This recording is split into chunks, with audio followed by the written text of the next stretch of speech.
Era viernes y acababa de llegar a casa, con el cuerpo cansado tras una larga jornada como recepcionista en una clínica de la zona sur de la ciudad. Me llamo Carmen, vivo sola en un pequeño apartamento en el tercer piso de un edificio antiguo del barrio de Portales. Era mi refugio, mi rincón. Siempre que podía, me gustaba sentarme en el balcón con una cerveza fría y un libro en las manos, viendo pasar la vida mientras el sol se escondía tras los edificios. Frente a mí, había un amplio aparcamiento abierto sin portón, de esos en los que cualquiera puede entrar y salir. Conocía casi todos los coches que aparcaban allí. El barrio era pequeño y tranquilo, lo que hacía aún más extraña la llegada de un vehículo que nunca había visto allí. La cerveza ya estaba medio llena cuando oí el sonido apagado de neumáticos sobre la grava. Un coche negro, con los cristales tintados, se deslizó lentamente en un espacio del lado contrario. Desde esa distancia, solo pude ver la silueta de un hombre alto que bajaba del coche. Vestía pantalones oscuros y camisa de vestir, pero no pude verle la cara. Fue en ese momento que sentí un escalofrío inesperado, como si el aire se hubiera vuelto más denso. No hacía frío, pero un escalofrío me recorrió la espalda. Lo dejé ir, volví a mi libro, hasta que noté algo extraño. En el reflejo de la ventana del apartamento de al lado, vi a una mujer. Joven, con ropas rotas y tradicionales, como los típicos trajes de fiesta mexicanos, solo que estaban sucios, casi hechos jirones. Cuando miré directamente al estacionamiento, ella no estaba allí. Volví a mirar el reflejo, y allí estaba, quieta, inmóvil, mirándome fijamente. Pensé en llamar a alguien, pero no tenía sentido. Quizá era algún vecino que no conocía o alguien que pasaba por allí. Pero no tardé mucho y empecé a darme cuenta de que no estaba allí todo el tiempo. Aparecía y desaparecía como si la hubieran recortado de la realidad. Siempre en el mismo sitio, siempre con la mirada fija, como pidiendo ayuda. Me quedé inmóvil durante unos buenos minutos, paralizado, observando lo que pasaba sin entender. Hasta que, en una de las apariciones, levantó la mano, señalando el coche negro. Se me aceleró el corazón. Recordé al hombre que me daba escalofríos. No había vuelto. El coche estaba cerrado y no parecía haber nadie más, o al menos eso pensé hasta ese momento. A la mañana siguiente, sin poder dormir bien, fui al portero del edificio y le conté lo que había visto. Por suerte, el aparcamiento tenía una cámara, no desde el mejor ángulo, pero suficiente para grabar al hombre aparcando y saliendo a pie, sin abrir nunca el maletero. Llamaron a la policía por precaución, y, cuando abrieron el auto, encontraron el cuerpo de una mujer joven, ya muerta. Su ropa coincidía con lo que había visto la noche anterior. Los forenses confirmaron que había muerto recientemente. Su identidad fue descubierta, y sí, era residente de un pueblo cercano. Había desaparecido 2 días antes. El hombre, conocido por delitos menores, fue arrestado esa misma tarde. Intentó negarlo, pero su presencia, de alguna manera, fue ella quien no dejó que la verdad fuera enterrada con su cuerpo. Desde entonces, nunca la volví a ver. No sé si encontró paz al ser escuchada o al ver que su cuerpo era devuelto a su familia con dignidad. Pero cada vez que me siento en ese balcón, me encuentro mirando los reflejos de los cristales a mi alrededor, esperando, o temiendo, volver a ver algo que ya no pertenece a este mundo.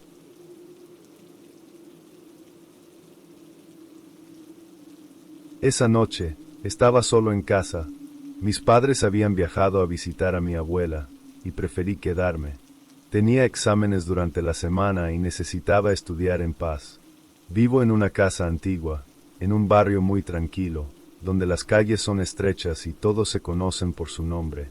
Era casi medianoche y todavía estaba en la mesa de la cocina, con mis auriculares puestos, tratando de revisar los resúmenes de historia. Cuando fui por agua, noté un ruido extraño que venía del patio trasero, como si alguien hubiera pisado las hojas secas cerca de la pared del fondo. Mi cuerpo se congeló. Me quité los auriculares y contuve la respiración, esperando escucharlo de nuevo. El sonido regresó, eran pasos cortos y lentos, y un arrastrar, como si algo estuviera siendo tirado. Apagué las luces de la cocina y con cuidado me acerqué a la ventana. El patio estaba oscuro, pero podía ver una sombra moviéndose, justo al lado de la pared. Mi corazón latía tan fuerte que parecía resonar en las paredes. Pensé en llamar a la policía, pero no estaba seguro de lo que estaba viendo.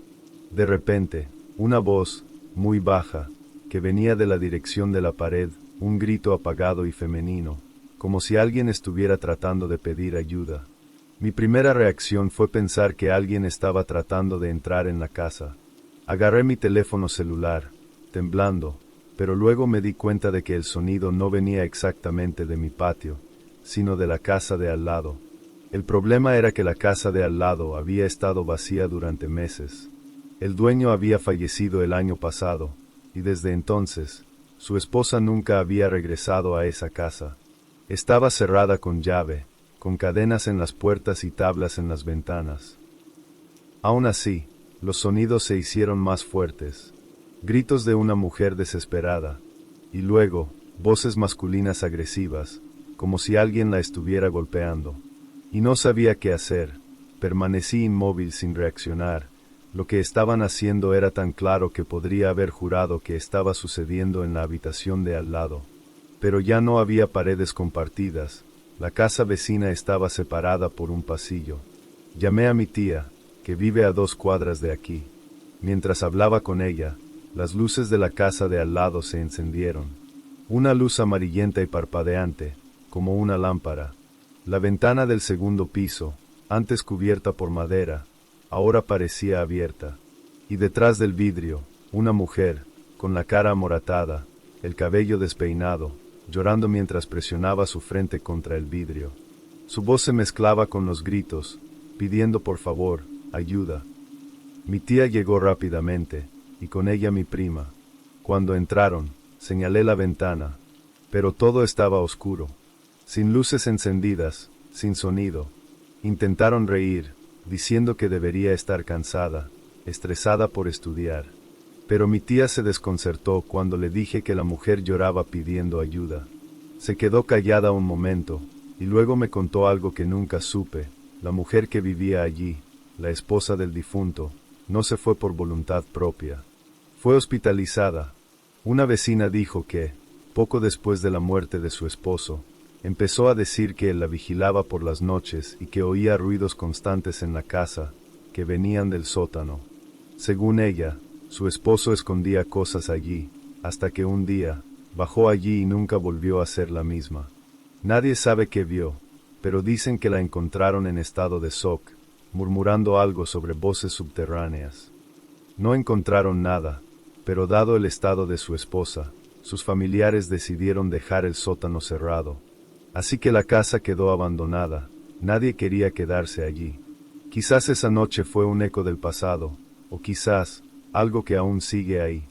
Después de ese día, ya no me trasnochaba sola y siempre que miro por la ventana evito mirar el segundo piso del vecino.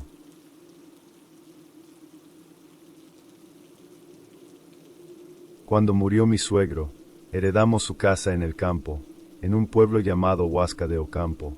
Mi esposo Iván, nuestros 2 hijos, Santiago, de 8 años, y Diego, de 5, y yo nos mudamos poco después. La casa era vieja, de adobe, con un porche de madera y una hermosa vista de las montañas. Pensamos que sería el lugar perfecto para empezar de cero. Iván siempre hablaba con cariño de su padre y creía que era un regalo suyo, incluso después de su muerte. Al principio, todo estaba tranquilo. Los niños jugaban en el patio, almorzábamos en familia y por la noche nos sentábamos en el porche a mirar las estrellas. Era todo tan tranquilo que la ciudad parecía haberse detenido en el tiempo. Pero poco a poco, Diego empezó a actuar de otra manera. Al principio, solo murmuraba para sí mismo mientras jugaba en el jardín. Dijo que estaba hablando con un amigo. Pensé que era normal. Los niños pequeños inventan amigos imaginarios todo el tiempo. Pero empecé a inquietarme cuando dijo el nombre de su amigo, Agustín, el mismo nombre de su abuelo, al que apenas conocía. Lo más extraño es que no dijo que estaba jugando con su abuelo, dijo que su abuelo vino a llamarlo. Primero, en el jardín. Luego, dentro de la casa, una noche, me desperté y vi a Diego sentado en el porche, hablando con la nada, diciendo, «Ya voy, avísale a mi mamá». Cuando me acerqué, sonrió y dijo, «Abuelito quiere volver a jugar conmigo, pero dijo que tiene que ser ahora, o se enojará». A partir de entonces, comencé a rezar todos los días, aunque era su abuelo. Lo que estaba sucediendo no era normal y no iba a permitir que continuara. Cuando dormía, rezaba en voz baja, pidiendo protección. Y los días que lo veía jugar solo, encendía velas y rezaba para mí. Lo que más me asustaba era que Diego parecía cada vez más cansado. Tenía ojeras, hablaba menos con nosotros y más con ese amigo. Iván intentaba no preocuparse, diciendo que extrañaba la gran ciudad, pero en el fondo, también le molestaba. Un día, el mayor, Santiago, me llamó a la habitación y me dijo que vio a Diego hablando con alguien en la puerta del sótano, un lugar que había estado cerrado desde que llegamos. Nadie usaba ese espacio. Cuando fuimos allí, la puerta estaba entreabierta. Esa noche, decidí poner a Diego a dormir conmigo. Mientras estaba acostado, comencé a rezar en voz alta, pidiéndole al Espíritu que dejara a mi hijo en paz. En la tercera oración, se movió, abrió los ojos y murmuró con una voz que no era la suya. «No te metas en nuestro camino». Sentí un escalofrío recorrer todo mi cuerpo, pero seguí rezando. La noche fue larga. Al día siguiente, Diego despertó con una expresión diferente. Era como si hubiera estado durmiendo durante días. Ya no hablaba con nadie invisible. Y desde entonces, eso dejó de... Nunca más lo vimos hablando solo, ni llamando a lo que él llamaba abuelo. Con el tiempo, volvimos a una rutina normal en casa, pero nunca volvimos a bajar a ese sótano. Y por mucho que tratamos de olvidarlo, el nombre de Agustín todavía resuena a veces en los rincones de la casa, como si su espíritu todavía estuviera allí, solo esperando un nuevo momento para llamar a alguien de regreso al balcón.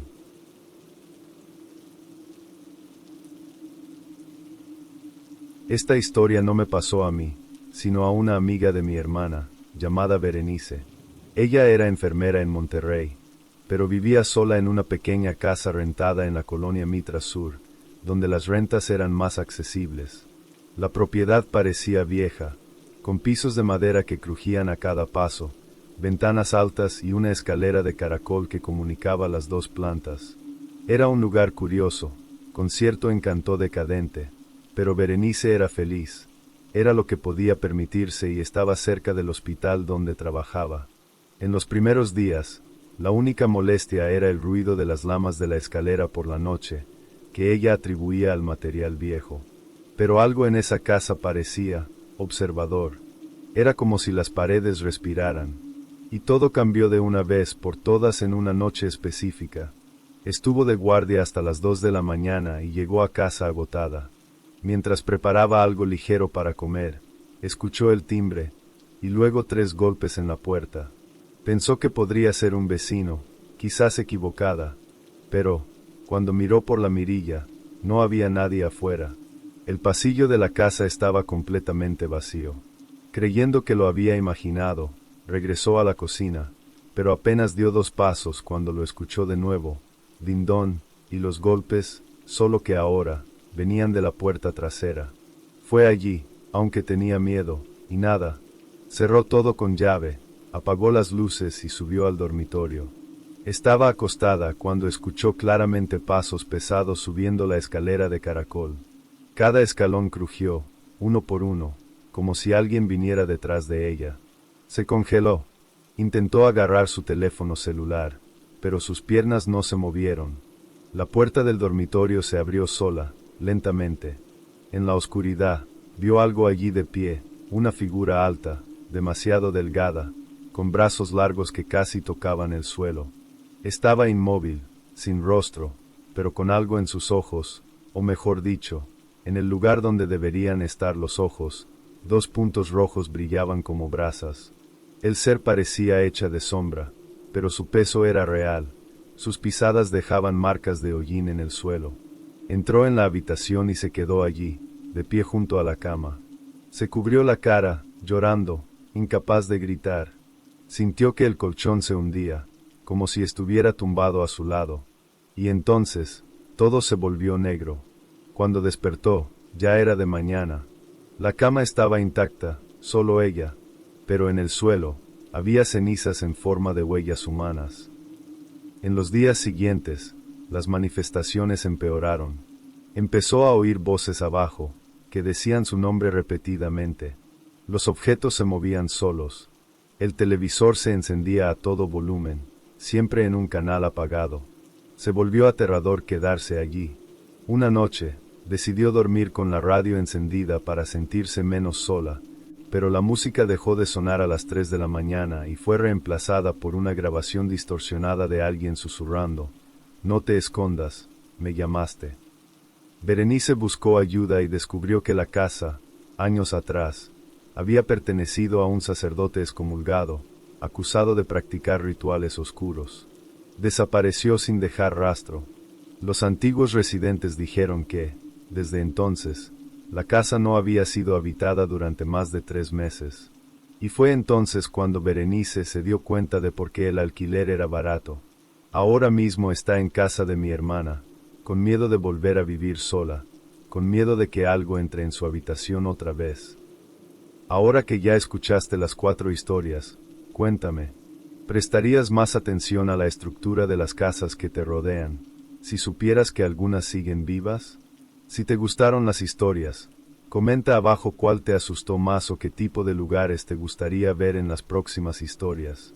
No olvides suscribirte al canal, darle me gusta y compartirlo con alguien a quien le gusten las buenas historias de miedo. Hasta la próxima.